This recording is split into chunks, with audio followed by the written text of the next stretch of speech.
Coucou à toutes et à tous.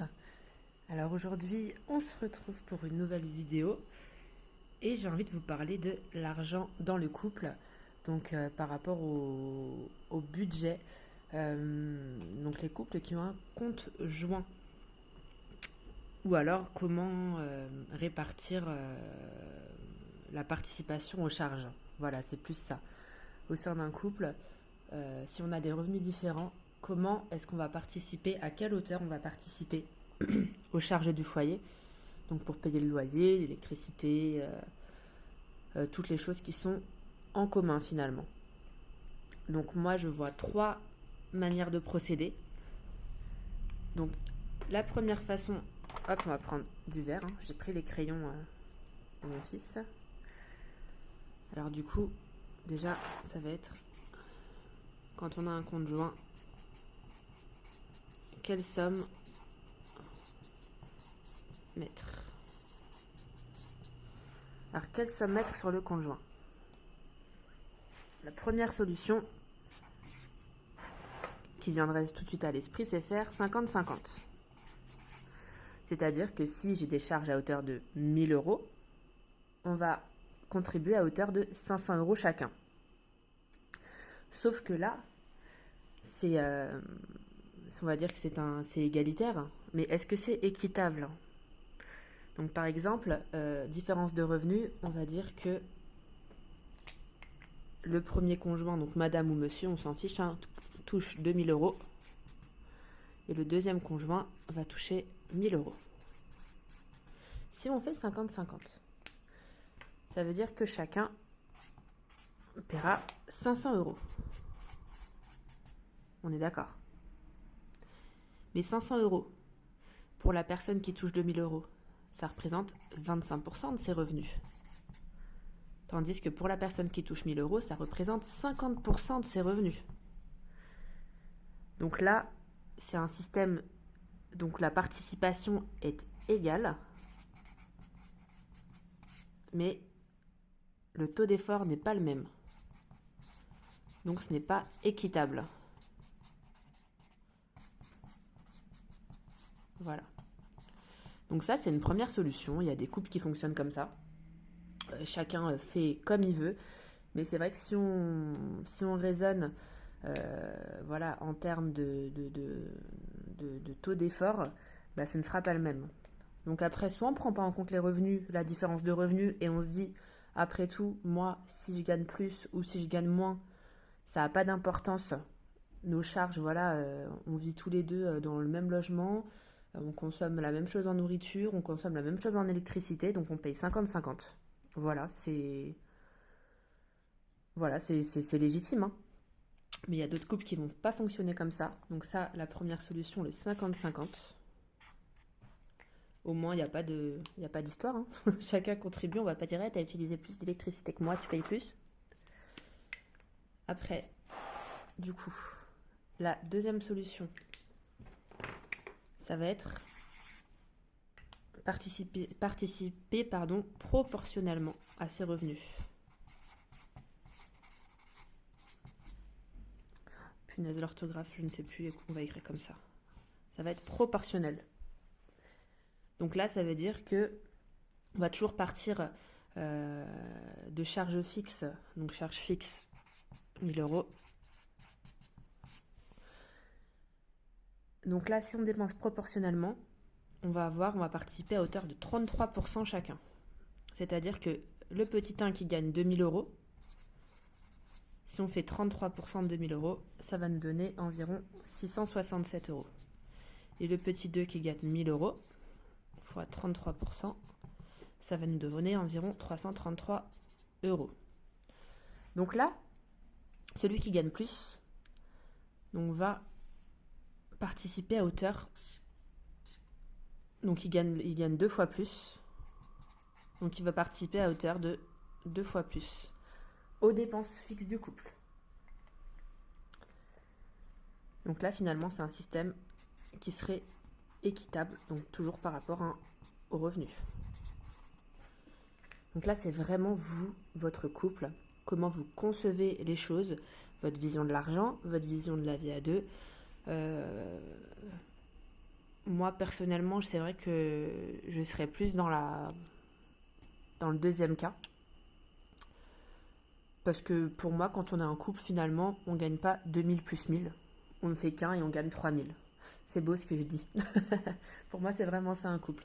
C'est que finalement, le 1 plus 2, c'est égal au 3, égale 3000 euros. Et je prendrai en compte le revenu global.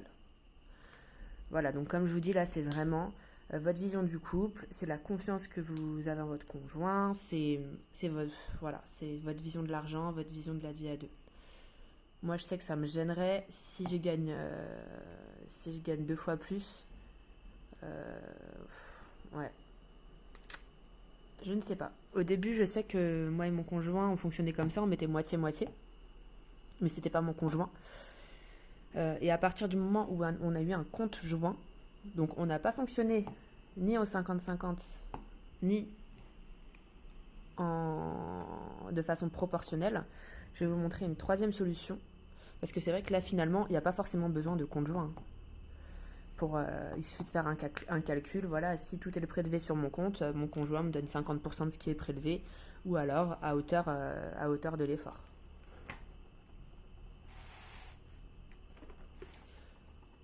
Donc là, c'est vrai que c'est normalement avec ou sans conjoint. Est-ce que j'ai une place pour l'écrire? Avec ou sans conjoint. Hop. Et maintenant, la troisième façon.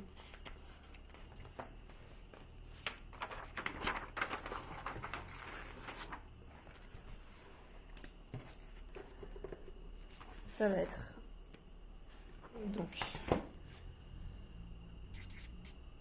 donc mettre son revenu dans le pot commun. Autrement dit, le compte commun. Pot commun. Moi, vous m'avez compris, hein. N'importe quoi. J'ai réécrit commun. Écoutez, on va faire comme si vous n'aviez rien vu. Je vais essayer de rectifier ça. C'est très moche, hein.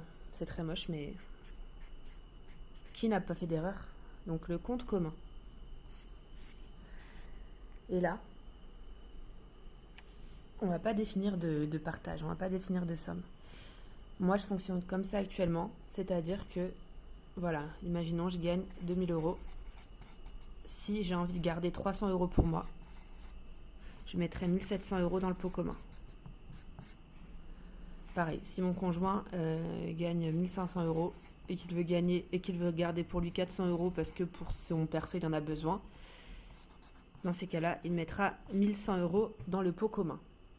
Donc en fait là, c'est vraiment une notion de confiance. On sait que l'autre ne va pas abuser, ne va pas faire n'importe quoi, qu'il va contribuer quand même au revenu, au paiement de toutes les charges. Donc c'est vrai que nous, ça se passe très bien. Donc voilà un exemple, hein. Bon là c'est un exemple. Donc là finalement dans le pot commun, voilà, moi je vais mettre 1700 euros, mon conjoint 1100 euros. Et avec, on va faire donc le budget. Donc je vous invite à regarder ma première vidéo, hein. Donc là on aura 2800 euros de revenu total qu'on va répartir entre les différents postes de dépenses. Donc les charges fixes, les charges variables, et puis donc les enveloppes et l'épargne. Voilà, donc là ça va être à nous, en fonction de ce qu'on a mis chacun, de mettre ce qu'on veut dans les enveloppes, enfin dans les postes de dépenses.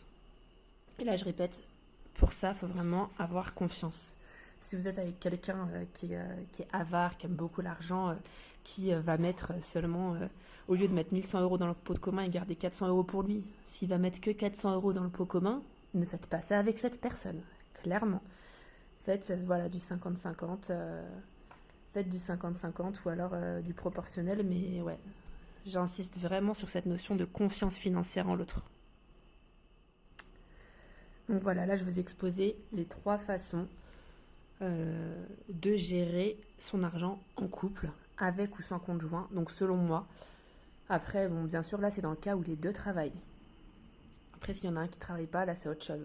S'il y a par exemple un parent au foyer, ou quelqu'un qui est au chômage, ou quelqu'un qui même n'a pas de revenus, là bien sûr ce sera autre chose. Mais pour moi, pour qu'un couple fonctionne, C'est hyper important aussi cette notion de relation à l'argent, dans le sens où, comme je vous ai dit, hein, s'il y en a un qui est avare, vous faites un compte commun, ça va créer des problèmes. Donc voilà. Et il y a une deuxième chose dont je voulais vous parler, justement, c'est au niveau donc, de ce budget dont je parlais. Ce qui est important au niveau du budget, par rapport toujours à ce couple, pour prévoir, parce que le budget c'est ça, hein, c'est des prévisions, pour prévoir, il faut vraiment que, avant de réaliser votre budget du mois, vous fassiez le point avec votre conjoint pour savoir, est-ce que toi, tu as des choses, tu as prévu de faire des choses. Par exemple, moi, c'était le contrôle technique, ce mois-ci qu'il avait prévu de faire. Est-ce que tu as prévu de faire une longue distance? Est-ce que tu as prévu d'acheter, je sais pas moi, je sais pas, est-ce que tu as prévu d'acheter de l'encre, par exemple, pour l'imprimante? Est-ce que tu as prévu d'aller chez l'ostéopathe? Est-ce que tu as prévu d'acheter des vêtements? Voilà. C'est hyper important de faire le point avec votre conjoint avant d'établir votre budget du mois. Parce que si vous faites ça de votre côté, bah, si votre conjoint finalement lui a prévu d'autres choses, bah, soit vous allez lui dire bah non c'est pas prévu, mais dans ce cas-là ça peut amener au conflit parce que c'est son argent aussi. Je sais plus ce que je disais.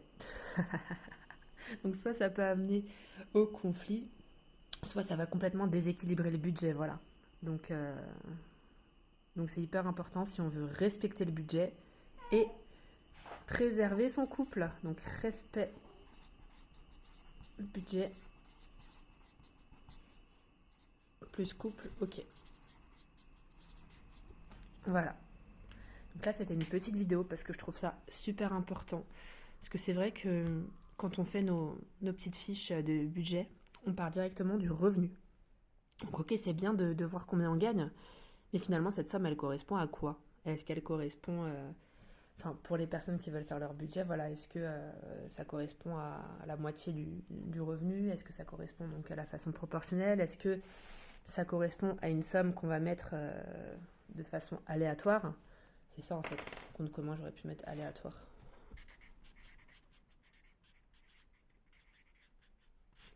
Donc voilà.